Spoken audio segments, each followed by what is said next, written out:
یہ تو خان صاحب کا جیل سے بہت زیادہ اس بات پہ اصرار ہے کہ کسی بھی طرح جائیں مولانا فضل الرحمان کو جو ہے وہ منائیں، انہیں اپنے ساتھ لے کر آئیں، ایک پیج پر لے کر آئیں، ایک سٹیج پر لے کر آئیں، لیکن وہ پھر خان صاحب کا کیوں اتنا زیادہ اصرار ہے؟ انہوں نے مولانا کو راضی کرنے کے لیے، مولانا کو خوش کرنے کے لیے انہوں نے اپنے سی ایم کو جو ہے وہ پبلکلی کرٹیسائز کیا کہ علی امین گنڈا پور جو ہے وہ ڈی آئی خان کی سیاست سے باہر نکلے، مولانا فضل الرحمان کے بارے میں بیانات مت دیں، یکجا کریں اپوزیشن کو.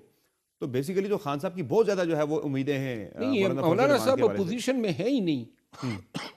وہ اپوزیشن میں کدھر ہیں؟ دوسری بات یہ ہے کہ خان صاحب کو جو لوگ مشورے دے رہے ہیں نامعقول قسم کے، اور جن کے مشوروں پہ عمل کرتے ہوئے گزشتہ 1 سال سے غلط فیصلے ہو رہے ہیں، یہ فیصلہ ہی غلط ہے کہ پی ٹی آئی کے پاس ورکر کی کمی ہے، عوامی سپورٹ کی کمی ہے، قطعاً نہیں ہے. تو لہٰذا مولانا فضل الرحمان صاحب نے 26ویں آئینی ترمیم پہ ہمیں ٹکرا دکھا دیا تھا نا. انہوں نے جو ہے ہمیں امید دلائی رکھی اور اخیر میں جناب ان کا صدر بن گیا.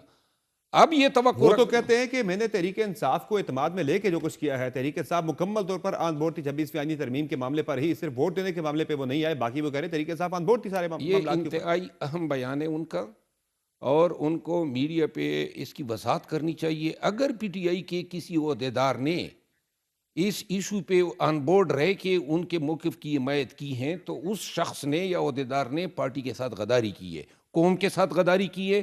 پھر پی ٹی آئی کا یہ بیانیہ بن ہی نہیں سکتا ہے کہ ہم عدلیہ کی آزادی چاہتے ہیں. مولانا صاحب کی پارٹی تو یہاں تک کہتی ہے کہ آئینی عدالت ہماری تجویز تھی، آئینی بینچ والی جو تجویز تھی یہ تحریک انصاف کی طرف سے ہی آئی تھی، اس پہ منایا ہم نے گورنمنٹ کو. تحریک یہ انصاف کے کہنے پر انتہائی سنجیدہ الزام ہے، اور اگر یہ الزام جو ہیں درست ہیں تو پھر ہمارے پاس کوئی اخلاقی دلیل نہیں ہے کہ ہم عدلیہ کی آزادی کے لیے بات کر سکیں. لہذا ان لوگوں کی شناخت ہونی چاہیے جنہوں نے پی ٹی آئی کی نمائندگی کرتے ہوئے مولانا صاحب کے ساتھ جو ہیں آئینی بینچ پہ اتفاق کیا.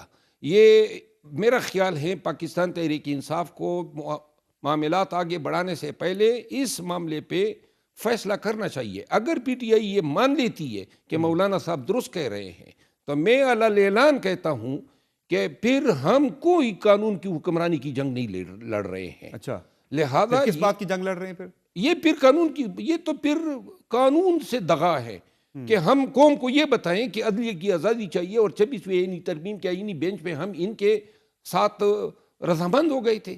اس سے بڑا جو ہے کوئی الزام پی ٹی آئی پہ ہو ہی نہیں یہ سکتا. آئین کی اور قانون کی نہیں بلکہ اپنے لیڈر کی رہائی کی پھر تحریک سے کہا جا سکتا ہے. نہیں دیکھیں، ہم صرف خان کی گرفتاری جو ہے یا اس کی رہائی، اس سے بدرجہ جو اہم ہے، اور وہ گرفتاری نہ ہوتی اگر ملک میں قانون کی حکمرانی ہوتی. تو لہذا قانون کی حکمرانی اور اس کے ساتھ ذیلی یہی تمام اسیران کی رہائی بشمول خان صاحب کی. لیکن یہ جو الزام جے یو آئی تواتر سے لگا رہی ہے، اس پہ ڈیبیٹ ہونا چاہیے. اگر جے یو آئی اس موقف پہ درست ہیں کہ پی ٹی آئی نے آئینی بینچ پہ اتفاق کیا تھا، تو پھر ان لوگوں کے نام تشت اسبام ہونے چاہیے جنہوں نے دھوکہ کیے ہیں پاکستان کے ساتھ. پاکستان تحریک انصاف تو بڑی انڈیسائسو ہے بہت ساری امپورٹنٹ چیزوں کے حوالے سے بھی. آپ ہی نے ایک نقطہ اٹھایا تھا کہ جن لوگوں نے 26ویں آئینی ترمیم کے دوران جو لوگ غائب ہو گئے تھے ان کے خلاف تو کارروائی کوئی ہوئی نہیں ہے، میرے خلاف کارروائی کر دی گئی. تو ابھی تک تحریک انصاف ان کے بارے میں کوئی کارروائی نہیں کر سکی. کہا جاتا ہے کہ بس کل ہو جائے گی، پرسوں ہو جائے گی کارروائی، ہم کر لیں گے ان کے خلاف، لیکن نہیں ہو سکی. ان میں سے 2 بندے تو کابینہ کا حصہ بھی بن گئے ہیں. تو یہ جو انڈیسائسونیس ہے یہ تحریک انصاف کے لیے جو بڑی نقصان دہ ہے. یہ جو کابینہ کا حصہ بن گئے ان کو ابھی تک پارٹی سے نکالا نہیں ہے، لیکن مجھے نکالنے کی جلدی تھی. یہ ایک گناونا چہرہ پیش کر رہا ہے پارٹی کے اندر ایک گھٹیا قسم کی سیاست کی. یعنی وہ لوگ جنہوں نے پیسے لیے، بلینز لیے، جنہوں نے پارٹی کو دغا دیا. کس سے لیے پیسے؟ یہ وہ لوگ جنہوں نے 26ویں آئینی ترمیم میں جو حکومت کی حمایت کی. اور بات یہ ہے کہ 2 لوگ وزراء بھی بن گئے یا حکومت کا حصہ بن گئے، اور بہت سارے لوگ جو ہیں ان کو شوکات بھی جاری ہوئی ہے. خان کی طرف سے اعلامیہ بھی جاری کیا گیا کہ جی ان کو نکال دیں، لیکن اس پہ عمل درآمد نہیں ہوا. اور میرے حوالے سے ابھی بات لبوں سے نکلی ہی نہیں تھی کہ جناب انہوں نے کر دیا. اب میں دیکھوں گا عید کے بعد. میں انتظار کر رہا ہوں سلمان اکرم راجہ صاحب اور ان کے دیگر جو انقلابی ساتھی ہے.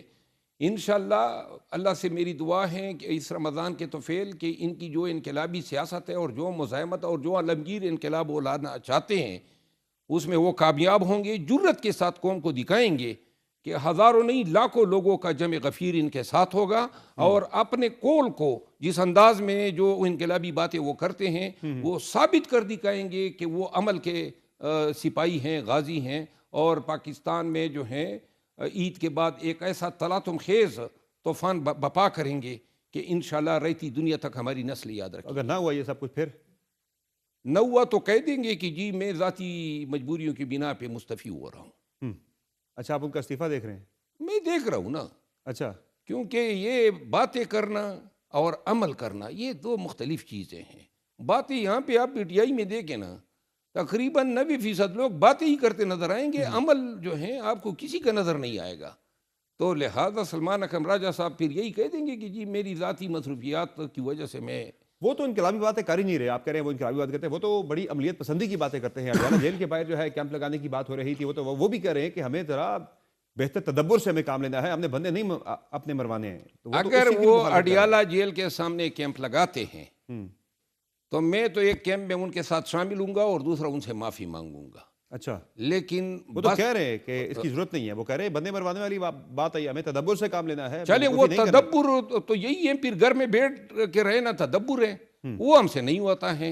اور جب تدبری سیاست کا محور ٹھہری ہے، جب مزاحمت آپ نکال دیں، احتجاج نکال دیں، سڑکیں روڈ نکال دیں، پی ٹی آئی کے پاس حاصل کرنے کے لیے کچھ نہیں ہے۔ اور یہ تدبر کی سیاست کے دن اب نہیں ہے، اور ابھی تو انہوں نے خود اعلان کیا ہے کہ عید کے بعد ہم احتجاج کریں گے۔ وہ تو پلان ہے پاکستان تحریک انصاف کا الائنس بنا کر احتجاج کی طرف جانا۔ آپ کہہ رہے ہیں کہ مولانا فضل الرحمان نہیں آئیں گے پاکستان تحریک انصاف کے ساتھ، تحریک انصاف عید کے بعد بھی سڑکوں پر اکیلی ہی کھڑی ہوگی؟